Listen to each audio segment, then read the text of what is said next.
everyone.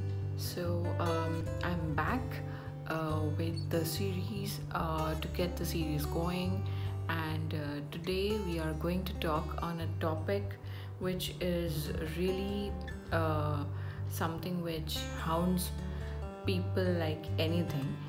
People like me.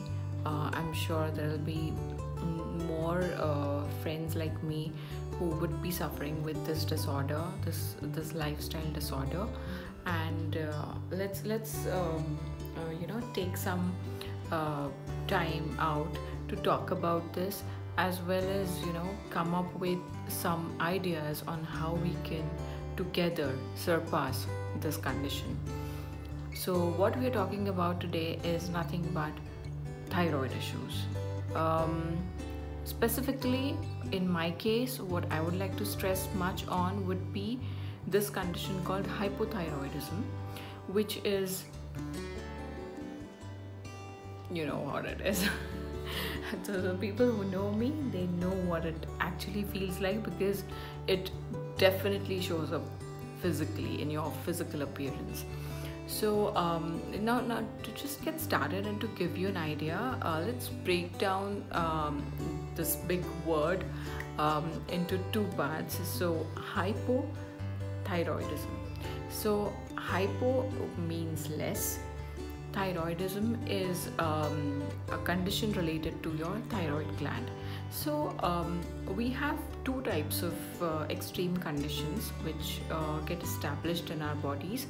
So one disorder is hypothyroidism, which is like less secretion of the thyroid hormone, and another is hyperthyroidism, which means excessive secretion of thyroid hormones. Now let's focus, because I primarily have dealt with hypo. I would definitely like to give you some insights on this side of the disorder.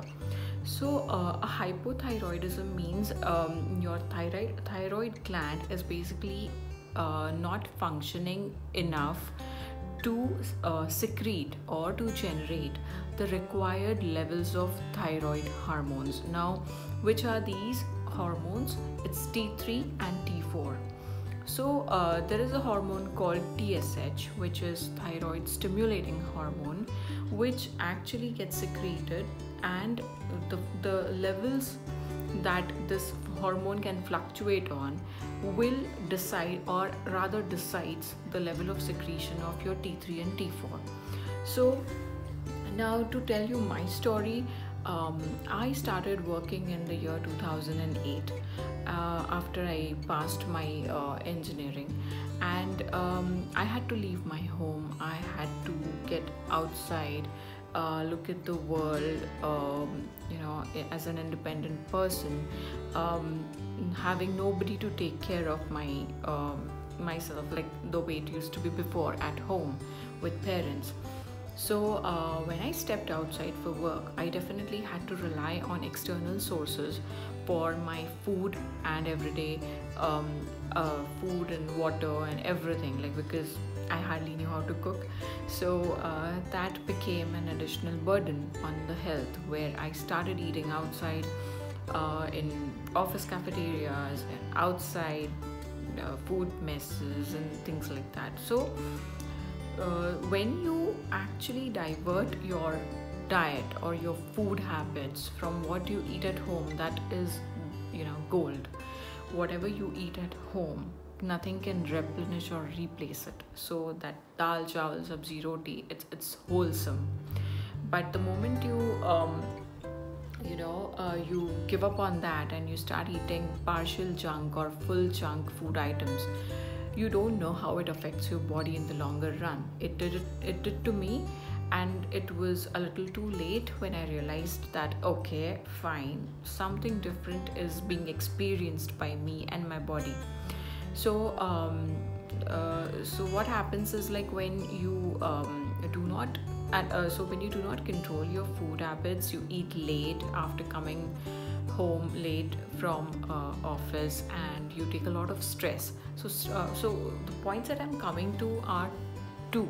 Like, one is your stress that you take up, which is not like a new thing to you, because you've already been taking stress when you were studying, when you're giving your exams. But there was something very strong to back it up and to get you out of it, which was your home environment, your people around you, and things like that. And your homemade food, of course. But when everything of this goes away and you are still more stressed to prove yourself, to get through all the trainings, to get through your work projects, things like that, stress definitely comes into picture. And plus these added these deviated food habits, these will just be the additional stuff that will harm your body. And same thing happened with me. I started gaining weight, which was not really accounted for. I mean, lack of physical activity could be the case, I do not deny that. But even after that, I was not really very active post my school days and when I started college. So keeping in mind all those things, I was like, okay, lightly active kind of a person. And even then the weight started shooting up without any trace, without any path. Like, okay, fine, why is it increasing? I couldn't relate to it. And then there was the second big thing that started hurting me. That was the hair loss. So I started losing my hair. The hair it was not just the hair loss that caused the problem, it was even the thinning of the hair strands, right? The thinning of hair right from your the root. So, and if it thins up, it gets weakened, and then it falls off. It falls off from the root, and then it really takes time. If the follicles are not healthy, it really takes time to grow new hair. So that has always been the problem of my life, apart from the weight fluctuations, which I could or could not control a lot of times. But yeah, more or less these are the physical appearances and the physical symptoms that you can see because of your thyroid related issues. You get a lot of acne, right? Now you get a lot of acne, which is again not even in sync with your regular hormonal cycles, because you get it when you have PMS, or you have some condition which you can account it for. This just keeps on coming, and then there is no weather and no season to either support it or not support that particular skin condition. So everything that you look, or everything that gives you a physical appearance starts getting affected. So this is one lifestyle disorder which not only gives you a problem from within the body, but it also shows outside, from the outside. So that's what we spoke about, the physical aspects. Now coming to the internal symptoms, I started feeling palpitations. So palpitations sitting in an AC room is really, really rare. You get it only if you are not healthy, if you are not in your best condition of your health. So I started wondering, I haven't walked or run for miles, and then why does my heart pound like I have been through something very big, a very big cardio activity or something like that. So that anxiety creeps in, the palpitations set in, and you start sweating. So when these symptoms get severe, this is the form that it takes, you can say. And then one final day, it was a very bad thing. That was like it was a culmination of things wherein I just couldn't see anything. There was a blackout in front of my eyes, and I just couldn't see, and I almost fainted. I was conscious, but the thing is, I almost fell down, because I couldn't see, and at the place where I was standing, it just passed out. So the thing is, like, now that really called for attention. Okay, so in that case, I was like, okay, something really is not good. It's not normal.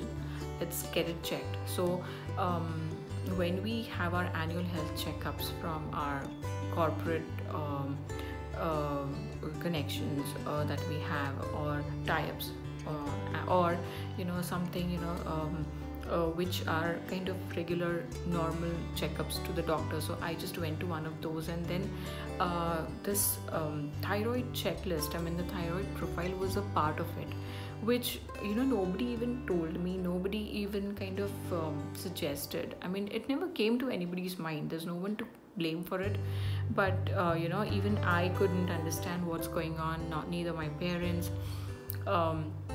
So I just got everything else checked in addition to this one, and boom, what happens, what I see in the report is a black bold figure for TSH, and the TSH was it was too high. I mean, it had shot up to 10, and its normal range is supposed to be between 0.1 to 5.5. So that was really out of range, and it still did not make any sense to me, because I did not have that kind of an awareness about this condition that I would have been facing from like around 2 years or so before I actually got it diagnosed through an accidental checkup which had this thing included. So maybe I still consider myself fortunate, because it actually got detected with me not having any knowledge about it. Because when people do not have awareness or knowledge about certain things, they might just go ahead facing those problems and never even realize how bad it is getting converted into, and the health just starts deteriorating, and you don't know what to blame, how to treat it, things like that. So yeah, so then what happened next was, like, of course I was not even in the condition to have my diet or exercise regime control or bring the TSH levels down. So I had to definitely go for medication. There was no second thought about it. The doctor prescribed it, and I had to start taking the medication from the day one. Then after a month or so, I think when you actually get diagnosed and when you are prescribed medications for hypo or hyper, any kind of a thyroid disorder, it's actually advised for you to go for another blood work around 3 months, 2 to 3 months after the medication is on. So just to check what has happened to your TSH levels, have they come down, and how are your T3 and T4 hormones behaving after that. So I just got my blood work done, and the TSH levels were really down. They came down to around 6 or so, 6 to 6.5 if I'm not mistaken. Things were going good. The symptoms were a little better off. I mean, they were not so much in frequency as they used to be earlier. Nothing much I could say about the hair fall and the weight gain. That did not show any drastic difference at the start, but the palpitations and the sweating and all those other symptoms which I was really very fearful of, those got reduced drastically. So I noticed that change, and I thought, okay, I'm getting better at health. Now what happens is, when you get better and when you feel better, you just forget what really happened with you. I mean, you forget that you have to really be consistent about what you are taking as a medication, or at least consult your doctor when you feel if what you should do next. I didn't do either of that. What I did was, okay, just like when you feel feverish and you take a paracetamol, once it's done, you just you feel fit and fine, and you are ready to rock the world again. I felt the same thing in this case. I got mistaken. I thought that, okay, this is something which has happened to me, and this is something very temporary. Taking medications, bringing the readings into the range solves it all, and I do not need to worry about anything anymore, and I'll be just good. So I stopped the medication. Really, I mean, you cannot believe me saying so, but see, that's what I was like, unaware of all these things. I just stopped it without even consulting my doc, and then 2 or 3 months passed by. After that, again the same cycle started coming back. I mean, I was like, what the hell, really? I mean, what's wrong? I mean, I have taken medication, it's going fine. What brings it back? And then I had to literally go to my doctor, consult him, and hear a lot of music, because then that's what he told me. He educated me about this thing, asked me to read about it a lot, and that's where this habit of reading about any medicine or any condition or any symptom or any problem that I face, related to health, I've got this habit of reading about it, be it medicine or be it the treatment or be it the normal symptoms or even the definition of the disorder. So now everything for me gets converted into a homework of trying to understand what it is exactly. So that's when I came to know that, okay, this is a lifestyle disorder, and this is just like you have a diabetic patient or you have a hypertension patient. These people have to keep taking their medicines every day to keep their illnesses in check. So that's what this is. I mean, most of the times, 90 to 95% of the times, this is the case that you have to continue taking medicines for this, whatever prescribed dosage according to your health has been given to you. You have to keep on taking it.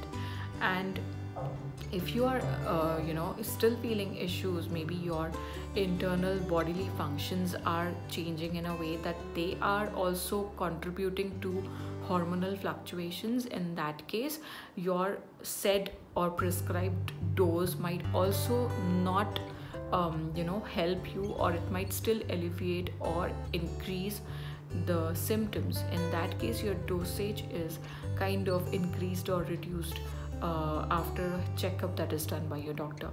So unless and until you get a blood work done, or unless and until your doctor examines you, you're not supposed to stop these medications. That's what was a biggest learning I got. Through a hard way, of course. There was nobody to tell me. And actually, this is a little weird in that sense, because when I read and observed and asked more about this in my family, I knew that my mom had it, right? So, but I was too far away from considering it as a heredity, because my mom got this disorder after she crossed her 40 years of age. So, and I am getting it at the age of 22, right? 21, 22, just to pass out. So that was a little hard to imagine, as if, how can I get it like 20 years before, right? That really doesn't make sense if it is kind of a genetic or a hereditary disorder. But then I think it's genetic, so the time that it strikes you, strikes your body, it doesn't really have any calculation that way. It's just how your body is prone to handling all these hormonal imbalances.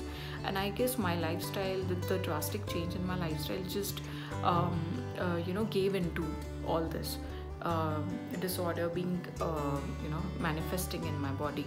So you can't really complain about it. Once it has happened, it has happened. What you can do is just kind of try to remediate it, and just get it diagnosed and treated in time, which will really help to live a better life with a better guidance.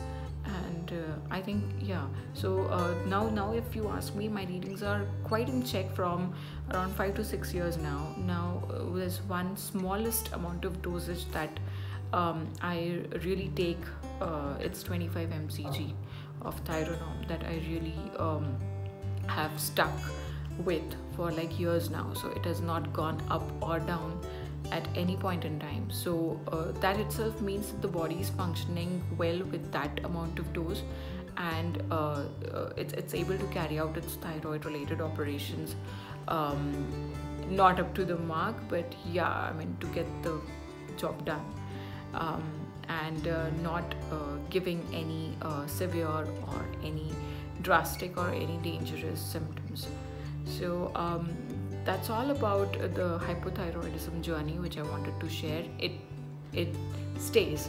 So the only thing is, like, I don't know that if there could be, you guys can definitely let me know. There could be some Ayurveda treatment, there could be some treatment which might, claim, or which might help you to get rid of thyroid issues completely. But as far as the allopathy, as far as the normal lifestyle goes, this thing is there to stay. It can be curbed or treated well, so that it does not affect your daily bodily functions for sure, to that extent, and you feel as normal as possible. But do not forget, and do not just give up on your medications or on your diet or on your regime, whatever you're following for your physical activity. Do not just give up saying that, okay, this is not going to bounce back. It does. It surely does. And then it really gets very disappointing to again go into that state of mind, and then try to make it look like normal, or bring it to normal in that sense.